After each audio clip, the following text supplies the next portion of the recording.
پھر جو ہے وہ ایک بہن نے پوچھا کہ واجب مثلا التحیات وغیرہ اتنی آواز میں نہیں پڑھے کہ اپنے کانوں کو سنائی دے تو اب آخر میں سجدہ سہو یا واجب الادا وغیرہ کا حکم کیا ہوگا؟ نماز کے اندر جہاں بھی کچھ پڑھنے کا حکم ہے تو وہاں پڑھنے سے مراد اتنی آواز میں پڑھنا ہوتا ہے کہ کم از کم اپنے کانوں کو سنائی دے.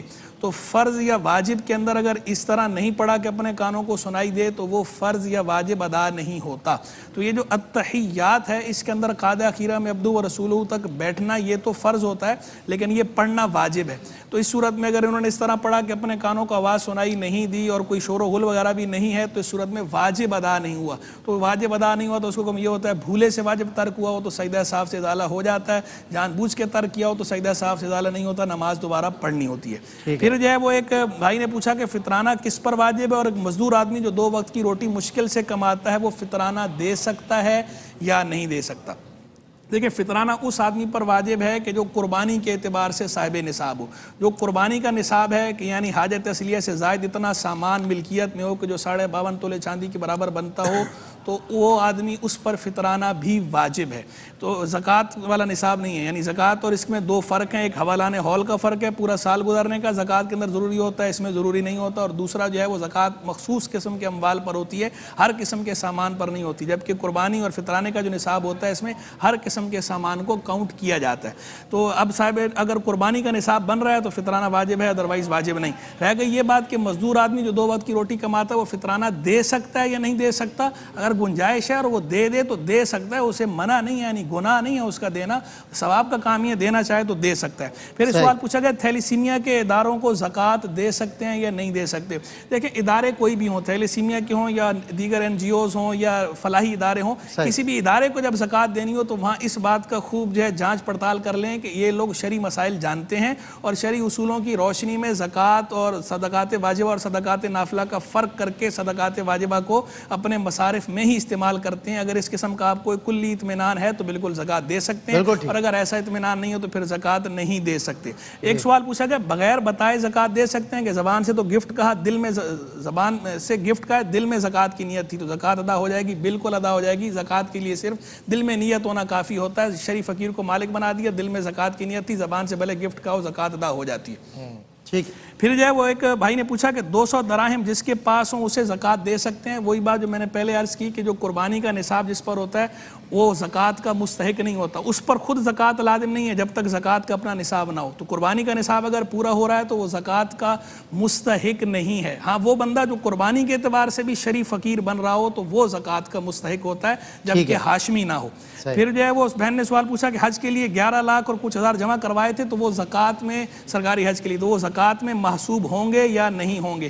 دیکھیں چونکہ وہ جب آپ نے جمع کروائے ہیں تو ابھی تک آپ نے حج نہیں کیا اور یہ امید ہے کہ اگر حج میں نام نہیں آیا تو واپس مل جائیں گے, تو ابھی تک وہ آپ کی ملکیت سے خارج نہیں ہوئے. اگر جو ہے حج کے لیے نام آ جاتا ہے آپ کا اور وہ نکل جاتے ہیں پھر تو زکوٰۃ میں محسوب نہیں ہوں گے, لیکن اگر آپ کا نام حج میں نہیں آتا اور وہ رقم آپ کو پھر کیلکولیٹ کر کے آپ کو اس کی زکوٰۃ جو ہے وہ ادا کریں. پھر اس کے بعد جو ہے وہ کہتے ہیں کہ پلاٹ بیچنے کے لیے لیا تھا تو اس کی پروفٹ پر ہوگی یا ٹوٹل رقم پر زکوٰۃ ہوگی؟ آپ نے پلاٹ لیا 50 لاکھ روپے کا بیچنے کے لیے, پلاٹ ہو گیا کروڑ روپے کا, تو 50 لاکھ پر زکوٰۃ نہیں ہوگی, کروڑ روپے پر زکوٰۃ. اصل بات یہ جی جو کیپٹل ہوگا اس پر زکوٰۃ ہوگی. اس کے بعد جو ہے والدین مرحومین کو ایصال ثواب کرنا تو بہت اچھی بات ہے, ایصال ثواب کرنا چاہیے اور یہ والدین کا حق ہوتا ہے. پھر اس کے بعد جو ہے وہ کہتے ہیں کہ خواتین کا جمعے کے دن سات و تسبیح پڑھنا, سات و تسبیح پڑھنے کی بڑی فضیلت ہے. حضور نبی کریم علیہ السلام نے فرمایا کہ جس نے ایک دن پڑھی تو اس کے لیے مغفرت کی نوید ہے, تو پڑھنی چاہیے. لیکن خواتین کو علیحدہ علیحدہ کسی بھی جگہ پر ہو تو علیحدہ علیحدہ اپنی اپنی پڑھنی چاہیے. پھر اس کے بعد ایک سوال ہوا کہ احتلام ہونے سے روزے کا حکم کیا ہوگا؟ احتلام ہونے سے روزہ فاسد نہیں ہوگا, روزہ اپنی جگہ موجود ہوگا, لیکن کسی کو احتلام اگر ہوا ہے تو جتنا جلدی ہو سکے تو وہ اپنے یعنی غسل وغیرہ کر لے, کیونکہ جس گھر میں جنبی ہو تو وہاں رحمت کے فرشتے نہیں آتے, تو جلدی کرنی چاہیے. لیکن روزے پر کوئی اثر نہیں پڑے گا. خودکشی سے مر جائے تو اس کو کیا ایصال ثواب کر سکتے ہیں؟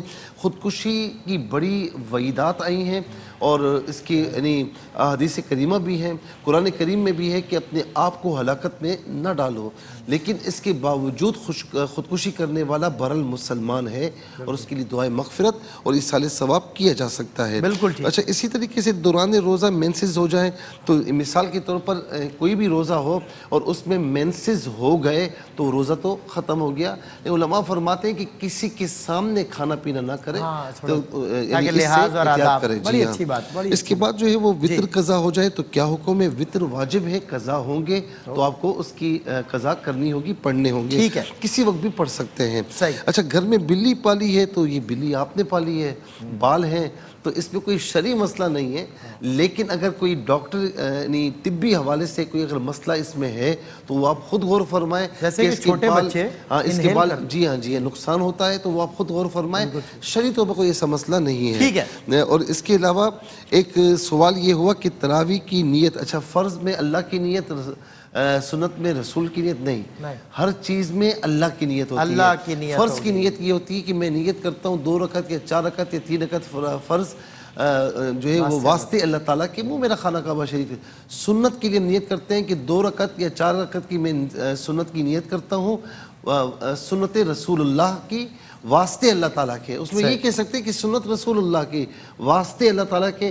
اسی طریقے سے واجب میں بھی اور نوافل میں بھی واسطے اللہ تعالیٰ کی نیت ہوتی ہے، تراویح میں بھی واسطے اللہ تعالیٰ کی، سنت اللہ کے رسول کی ہو سکتی ہے، وہ تو ہوتی ہی ہے، لیکن واسطے اللہ تعالیٰ کے ہوتا ہے۔ واسطے اللہ تعالیٰ کے۔ جی ایک جو ہے وہ سوال یہ ہوا کہ بیٹے کی شادی ہے، 28 کو میرے پاس تھوڑے سے پیسے پڑے، 1 سال ہو گیا، زکوٰۃ دوں یا نہ دوں؟ دیکھیں اگر سال پورا ہو گیا تو اس پر زکوٰۃ بنتی ہے، بیٹے کی شادی کے اندر وہ پیسے لگانا آپ کے اوپر جو ہے وہ مانے زکوٰۃ نہیں ہے، وہ حاجت تسلیہ نہیں شمار ہوگی۔ چھوٹے بچے کی وجہ سے تراویح نہیں پڑھ پاتی تو آپ تراویح پڑھا کریں، جتنی آپ پڑھ سکتی ہیں آپ اتنی پڑھ لیں، بالکل نہ چھوڑیں۔ خودی سے کیا مراد ہے؟ خودی سے مراد یہ ہے کہ جو کانفیڈنس ہے، خود اعتمادی جو ہے وہ اپنی بیدار کرنا، خود اعتمادی اپنے اندر پیدا کرنا، اور بعض اوقات لوگوں کے ذہن میں تو شاید خودی سے جو ہے وہ یہ تکبر کی طرف جو اشارہ ہو رہا تھا، ایسا نہیں ہے۔ خود اقبال جس نے فلسفہ خودی پیش کیا اس نے اس کی وضاحت کر رکھی ہے۔ اقبال نے کہا خودی کی شوخی و تندی میں کبر و ناز نہیں، جو ناز ہو تو بھی بے لذت نیاز نہیں، یعنی وہ جو خودی کا فلسفہ ہے اس کے اندر بھی رب کے حضور بہرحال نیاز مندی ہے، رب کے حضور نیاز مندی ظاہر کرنی ہے، ایسا نہیں ہے۔ بہن کو ہڈیوں کا کینسر ہے، بہن کو زکوٰۃ دے سکتے ہیں نہیں دے سکتے؟ اگر وہ مستحقہ زکوٰۃ ہیں تو انہیں زکوٰۃ دے سکتے ہیں۔